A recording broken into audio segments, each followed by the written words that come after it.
Ahoy there, sailors, and welcome to another episode of On the Map. I'm Captain Beatty, joined always by me trusty first mate, Nave Pacewell, and today's very special guest, DreadPirateDoug. Hello. Welcome, lad. Thanks for having me. We see that you've just finished up the third season of the Race of Legends. It was absolutely incredible. Well played on a huge season. It just keeps getting bigger and bigger. It's been a really exciting year for the Race of Legends. We had our anniversary tournament that wrapped up at the end of November. We had Carides and her crew, the Silver Blades, who came in as part of the Celebrity Showdown, which was just something we threw together to, because we had a bunch of streamers that wanted to come in and race, and it was a lot of fun. But she threw her crew together kind of last minute, and they even had to sub a couple of people out in between when she raced at first and when they raced again in the tournament. But they did a really great job. We had some fantastic crews, saw some amazing races this season. It was great. Yeah. Look, it like I said, it just keeps getting bigger and bigger. The Race of Legends has turned into, well, it's in my opinion, it's turned into the biggest community event on the Sea of Thieves, and well played to you, lad. You've done a fantastic job of organising it and getting it up and running, and having season after season of new and exciting tracks and new rules, and it's incredible. Well played. It's one of our favorite community events to stream. Look, you've had some big names compete in the Race of Legends so far. Who have been your favorite crews that you've seen sail and compete in the competition? Oh wow, that is tough to pick. I really like it when new crews come in and really blow everybody's minds. And if we're just talking season 3, right at the beginning of the season, we had the Headwinds come in and compete. They did a great job. They didn't quite qualify for the tournament, but they did a fantastic job. And then, of course, the Spanish Legends came in and won 2 unbelievable races the first time they ever competed. It was astounding. They were practicing probably as much as any crew ever has. They came in and did the entire Season 3 course twice without ever stopping their ship. They had a very finely tuned plan. A plan that ended up getting upset in the last rounds of the tournament just because it was so precise and it was so high on the risk versus reward that when the other crew was able to get in there and mess with the mechanics of what they were doing, they weren't able to win that race. But the Spanish Legends had an absolutely amazing season.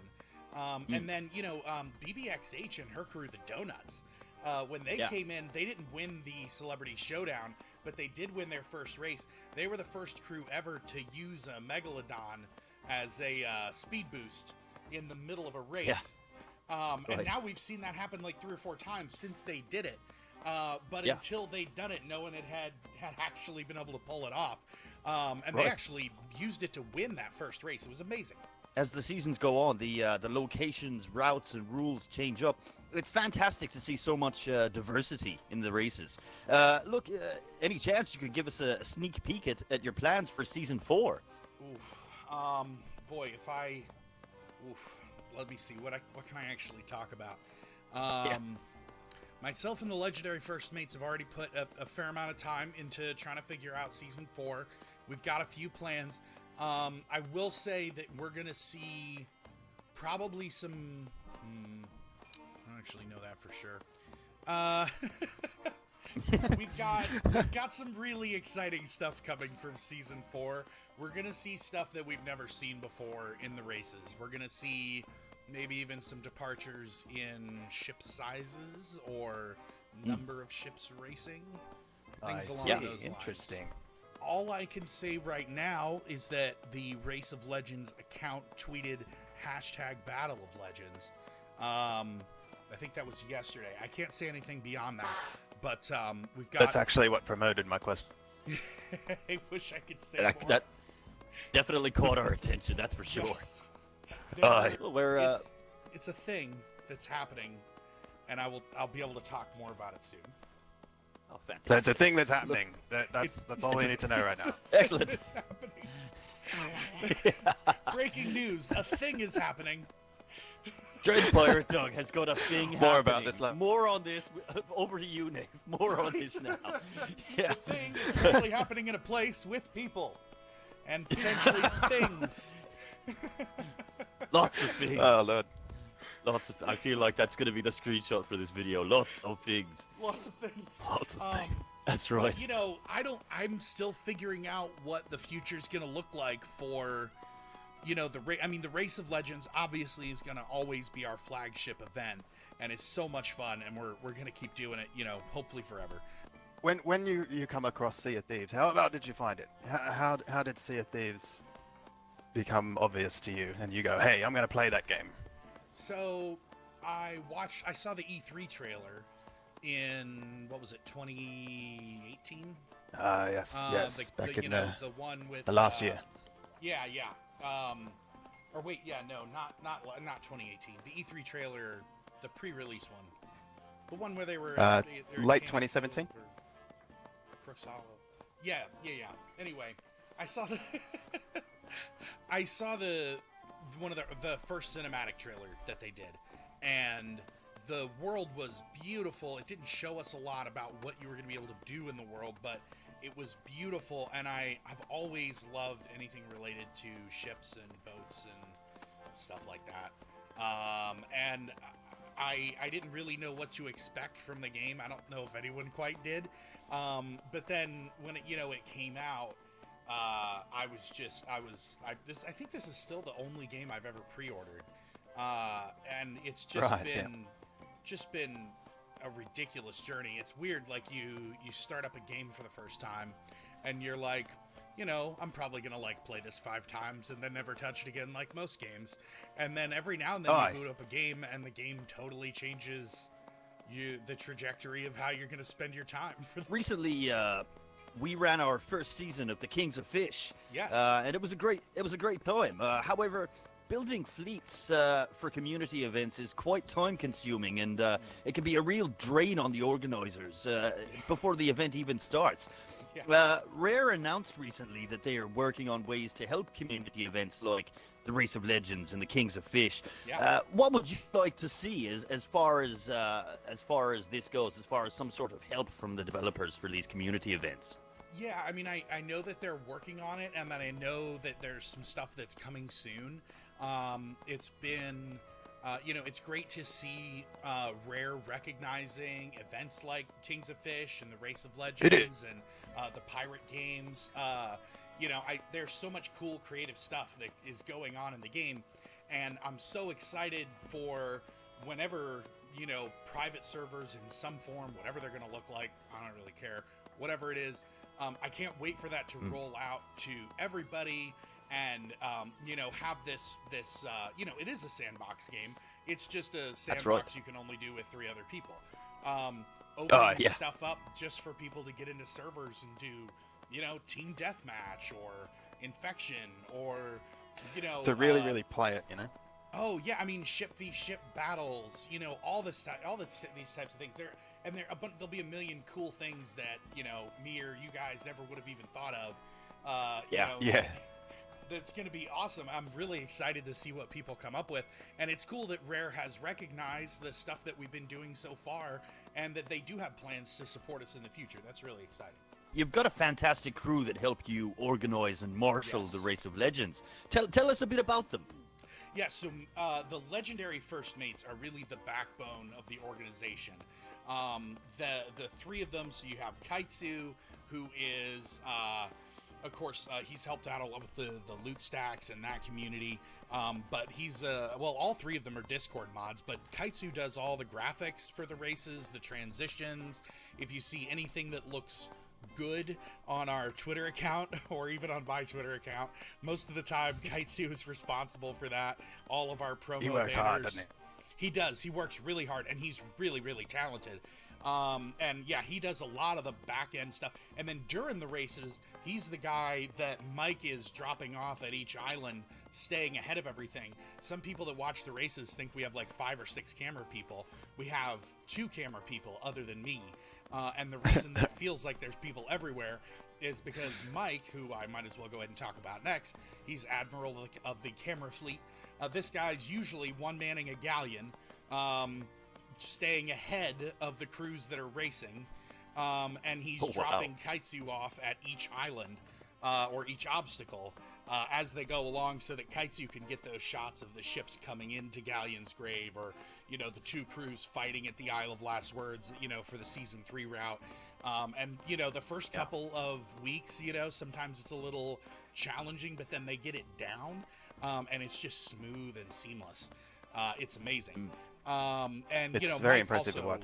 Yeah, and Mike also helps out with modding the Discord, and helping come up with the routes, and all of the legendary first meets have stuff they kind of specialize in, but then we all contribute to a lot of the stuff that makes the races really exciting.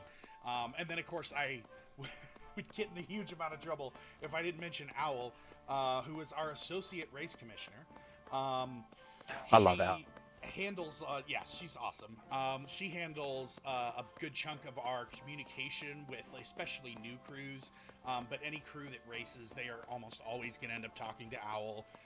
She's also of course a camera person during the races, and she helps with a lot of just administrative stuff and back-end stuff, keeping us organized. She's a little bit project manager on the back end as well. But all three of them are just totally vital to what we have going on during the races themselves and in between races. These guys put a lot of time in between races as well.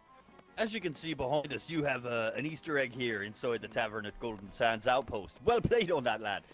Look, the rare crew put your pirate resume next to the fireplace. It's so wonderful. How does it feel to be immortalized in the game like that?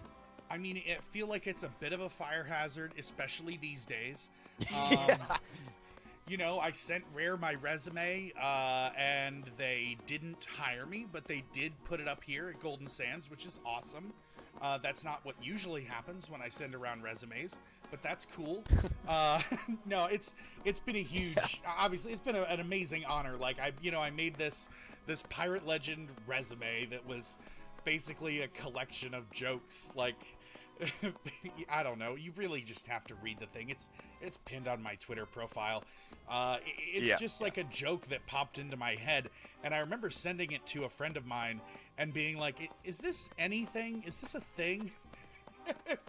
As I recall, a friend of mine who doesn't play Sea of Thieves was like, "I honestly have no idea." So I just figured I'd go ahead and tweet it anyway. Why not, hey?